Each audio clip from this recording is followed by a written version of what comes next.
Sí, No sé si el tenga pasillo relación. tiene una relación en cuanto al sonido y en cuanto a las métricas musicales que se utilizaban, pero igual, como bien lo hemos dicho siempre, aquí en Colombia, a cada uno de los géneros musicales o cada uno de los estilos se le fue añadiendo nuestra propia marca, ¿no? Entonces el pasillo colombiano suena diferente al que suena en Panamá. Creo que en Dominicana también hubo en algún momento un estilo de pasillo que después fue evolucionando y que después influenció el merengue. Pero la cuestión de Panamá es que también por ser una zona portuaria llegaban muchísimos extranjeros con muchísimas influencias a radicarse en Panamá y de ahí también fueron saliendo diferentes ritmos, sin olvidar los caribeños porque dos de los géneros más conocidos y más importantes de Panamá son el mento y el calipso. Exacto, ahí era donde yo quería llegar. Por eso es que ahí vemos también géneros como el bolero, la salsa, el jazz, la mejorana, el reggae también pasó por ahí, ¿no?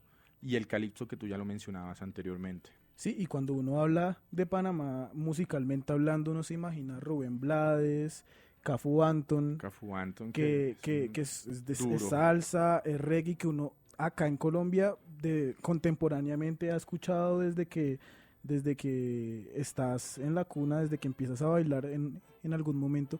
Entonces Panamá tiene una influencia afro desde el punto de vista musical, desde el punto de vista cultural, porque recordemos que la población en Panamá es tiene varios pigmentos, pero los afro no son tan minoría como lo pueden ser probablemente o como lo son en Colombia. En Panamá hay un número muchísimo más grande de seres afrodescendientes y hay un número muchísimo más fuerte también de seres raizales, o sea, raizales que provienen de las islas, que provienen de la costa caribe, y al mismo tiempo pues uno ve que es una influencia que un poco más hacia el mar, es un poco más ubicando también la cuestión de la luz, lo que decíamos en República Dominicana, las ciudades de Panamá son construidas en base y por el sol, o sea, por la luz del día. Ujú. Entonces esto tiene muchísimo que ver también en su cultura, muchísimo que ver en su sonido y en la música que se hace en general. Pero yo creo que el tema de la población afro que hay allá con respecto a la que de pronto hay acá en Colombia, eso es muy proporcional al tamaño de la población, ¿no? Colombia obviamente somos más, es un país muchísimo más grande que lo que es Panamá, ¿no? Y ha habido muchísimo más mestizaje Exacto. y hay muchísimas más ciudades, entonces pues obviamente eso tiene muchísimo que ver. Y Panamá tiene una cuestión también muy interesante y es lo que les hablaba ahora acerca del dialecto. Hay unas zonas en Panamá donde se habla lo que hablábamos ahorita, como tienen esa procedencia caribeña, se hablan estas formas dialécticas que uno conoce en el Caribe, lo que hablamos la misión pasada acerca del patuá, del creol, todo esto influencia su lenguaje, su lingüística, y a la hora también de hablar, el inglés tiene una influencia enorme, desde la música en la que se hacía hasta las formas de interactuar socialmente entre las personas que pues conforman este país que actualmente política y económicamente pues está viviendo una situación bastante difícil, sobre todo con Colombia hay una discusión bastante fuerte en lo que respecta al tema económico y lo que tiene que ver con los paraísos fiscales y un montón de inconvenientes pues, que está teniendo Panamá y Colombia. Y lo que nos contaba un compañero que hace poco estaba Sí. aquí en la cabina era que se trataron de burlar un poco de Colombia interpretándolo en uno de sus bailes folclóricos de una de sus fiestas patronales, pero se equivocaron de bandera y utilizaron fue la de Ecuador. Ajá, sí, sí, eso nos comentaban ahorita acá los amigos del martillo, ¿no? Que están Sí, antes de lo negro. Pero bueno, entonces eso pasa. es un tema también que es álgido porque puede que tengan algún tipo digámoslo de alguna u otra forma, remordimiento también por lo que Colombia está haciendo económicamente con Panamá. Pero por el otro lado de Panamá está Guatemala. Guatemala que es un país que uno generalmente no referencia aquí en Colombia. Sabemos muy poco de lo que ha sucedido en Guatemala. Guatemala tiene una influencia afro bastante interesante porque además también es un país que está influenciado muy fuerte por el mestizaje. Los afro llegaron más o menos hacia 1400 también a hacer trabajos que tenían que ver con la fortaleza y con la resistencia física y fueron traídos desde las costas brasileras. O sea, ellos no llegaron directamente desde África, sino ellos llegaron desde las costas brasileras donde eran de alguna u otra forma intercambiados porque recordemos que en Brasil las plantaciones de banano impidieron que la esclavitud se aboliera al mismo tiempo que se abolió en el resto de América. En Brasil llegaron de Costa de Marfil. Ellos llegaron más o menos desde el África subsahariana y desde Brasil llegaron a Guatemala. A Guatemala, ok. Entonces, obviamente se tuvieron que adaptar a las diferentes variaciones lingüísticas que había en el español, la religión cristiano-católica de Guatemala, toda esa influencia indígena, porque recordemos que Guatemala hacía parte del Imperio Maya. Dime un artista reconocido musical de Guatemala. De Guatemala, uno que va a sonar ahorita que se llama Pepe Flores. Pero no reconocido. Es Pepe Flores. No, sí. Ricardo Arjona. No hablemos, no nos pongamos de mal humor, que la cuestión está chévere. Hablar de Ricardo Arjona no le dan espasmos en todo el cuerpo, es como... Entonces en Guatemala, como ya les decíamos anteriormente, venían de Brasil, y los que venían de Brasil pues eran predominantemente provenientes del África subsahariana. Entonces la esclavización en Guatemala se acabó muchísimo antes de lo que terminó aquí en Colombia, porque obviamente la comunidad indígena era mayoría y ellos estaban a favor de la comunidad afro, si se le puede llamar de esta manera, de alguna u otra forma. Entonces las familias arawak y todo lo que predominaba en ese momento, que venía de todo el Imperio Maya, se fue saliendo y fue encontrando que realmente no era justo que los tuvieran como esclavos a estos personajes pues que estaban trabajando y que obviamente eran los que estaban sosteniendo económicamente a Guatemala a raíz de diferentes digamos que manifestaciones colectivas. Se fue erradicando el tema de la esclavización en Guatemala. Igual la población afro en Guatemala es mínima,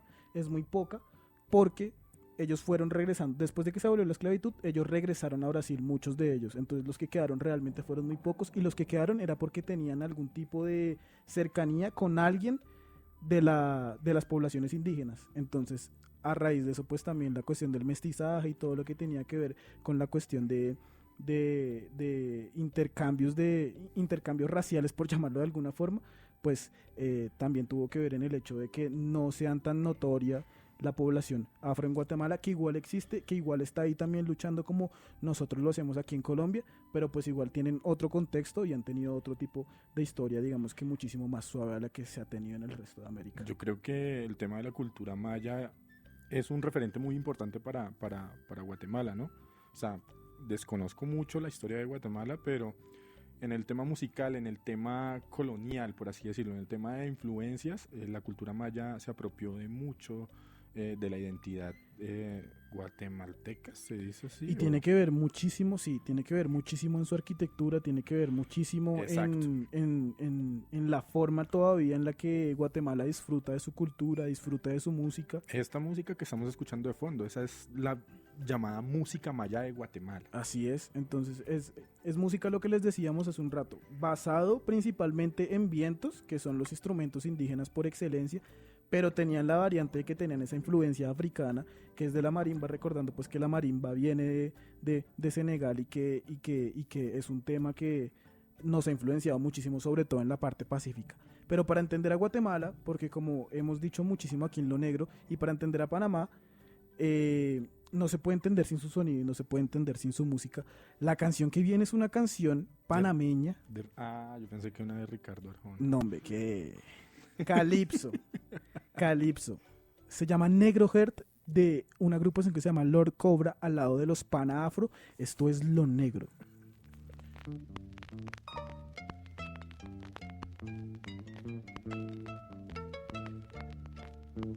Down in South Africa, a successful transplant by a certain doctor.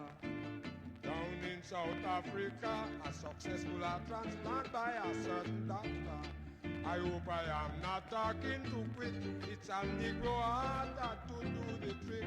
The heart patient who is living the longest, a Negro heart beating inside his chest, and hear it beating. I hear it beating. It's palpitating. Negro palpitates, a Negro heart beating in a white man's chest. Negro palpitates, a Negro heart beating in Negroes was born to take more pressure. Their blood is stronger and their heart is bigger. Negroes was born to take more pressure. Their blood is stronger and their heart is bigger.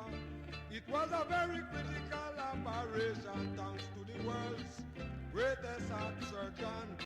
O sea, aguanta el sonido, ¿no? Sí, aguanta el sonido y además que esa característica como de vinilo que se logra ese sentir, sonido. eso le da un plus, ¿no? Delicioso, sí, o sea, se siente de verdad que, o sea, es que el vinilo tiene algo, ¿no? Sí, Como ese crush que suena ahí con la aguja y el acetato es lo bacano, ¿no? no, eso le da una personalidad especial, pero sí, efectivamente esta música es muy interesante, digamos que en mi caso no conocía mucho sobre las raíces de la música panameña y de la música guatemalteca. Me sorprendió en especial saber que parte de la música y de la influencia de Panamá es el jazz. Exacto, y pues por ejemplo lo primero que escuchamos, eso nos lleva mucho a esas películas que escuchamos en los años 60, que veíamos en los años 60, 70, esas películas americanas con ese sonido muy marcado, exacto, como eso es un jazz, baile de salón así todo Sí, loco. baile de salón, me gusta ese término, que era muy usual sobre todo como hablabas en las películas de esa época. Exacto, sí señor. Y además las caricaturas, yo creo que todas esas producciones de aquel entonces acompañaban de música así por ese estilo y lo hicieron muy característico. Y vuelvo y digo, soy reiterativo con esto. Me sorprende que sea parte de la música histórica de Panamá, pero también hablaban ustedes algo muy real, y es que Panamá, al ser un puerto que permitía el paso de tanta gente, de tantas naciones, pues tenía que ser una influencia sobre todo de Estados Unidos. Sí, Estados Unidos fue un papel fundamental en muchos países, muchas regiones de Centroamérica. Lo vimos con el tema de Puerto Rico, Sí. porque por así decirlo Puerto Rico hace parte de Estados Unidos, y lo vimos también con ahora con Panamá, ¿no? Porque ellos fueron los que dijeron, bueno, váyanse de esa gran Colombia, vamos a hacer el canal de Panamá y hágale. Sí, pero bueno, ahí es lo importante de la música que estamos conociendo hoy en Lo Negro. Guatemala y Panamá, que es nuestro tema, pero pues ya aquí llegaron los que Bueno, yo primero, antes de que hables, Juanca, unos saluditos, que hoy sí tenemos como que bastante gente para mandar saludos, ¿no? Sí, muchísima gente ahí pendiente de lo que está pasando con Lo Negro. Un saludo a Keisha, que ya sabe que ya se lo había prometido, que ajá. Un saludo a Eliana en Palmira. Un saludo, joder, ¿a quién se me escapa? Yo le había prometido saludo. No se me olvida. A toda la gente que está ahí escuchando siempre, la gente del Palenque Parlante que está ahí siempre firme con Lo Negro, y toda la gente que está por Facebook. En WhatsApp, ¿no? Que también nos mandan muchos saludos, nos escriben mucho, roloteños, ¿no? Es un grupo bien bacano que tenemos ahí, Así mucha es. gente pendiente, está Migue, está, ¿cómo fue que le dijeron por ahí? Reinaldo el Cafetero. Eso. Allá en Cartagena, un saludo para el Rey. Para Robert, está Iskur, Quique, que hace rato no se aparece por acá por Lo Negro, No me está trabajando. Juliancho, Holmes Mondá, está Cris también, una compañera que nos está escuchando, María Angélica, mucha gente, muchas gracias. Entonces, ahí estamos también firmes con toda la gente. Vamos a hablar de un tema álgido que a nosotros nos ha tenido pues muy preocupados como seres dentro de la comunidad afro, y que es un tema que ha generado una controversia bastante fuerte, que nos tiene divididos, que nos tiene de alguna u otra forma discutiendo constantemente, diariamente. Lo que les decía anteriormente, la W lo añadió como su agenda mediática, y es la cuestión de El Soldado Micolta. Pero como lo habíamos anunciado a través de las redes sociales, la idea de Lo Negro es enfocarlo desde lo que piensa la gente, y de ahí va a partir también nuestra posición como medio, porque también es complicado, ¿no? Y la cuestión del racismo ya lo hemos hablado bastante, ya lo hemos discutido de una forma bastante constante acá, y llegamos a la conclusión de que es un tema que está latente todavía en la sociedad, pero que es un tema que es difícil de erradicar porque son implantaciones sociales que probablemente nos demoremos muchísimos años en quitar, y que es algo que proviene de la educación básica de la casa. Sí, o sea, eso siempre lo hemos hablado acá, ¿no? Y como yo siempre he dicho en otras emisiones que hablamos del tema, a mí no me gusta mucho abarcar y hablar sobre este tema, ¿no? Porque yo creo que es una cosa a la cual hay que darle su importancia, pero no una importancia mediática, que creo que en eso es en lo que se está convirtiendo. Yo me enfoqué mucho en el tema de la W, leí muchos comentarios de la gente,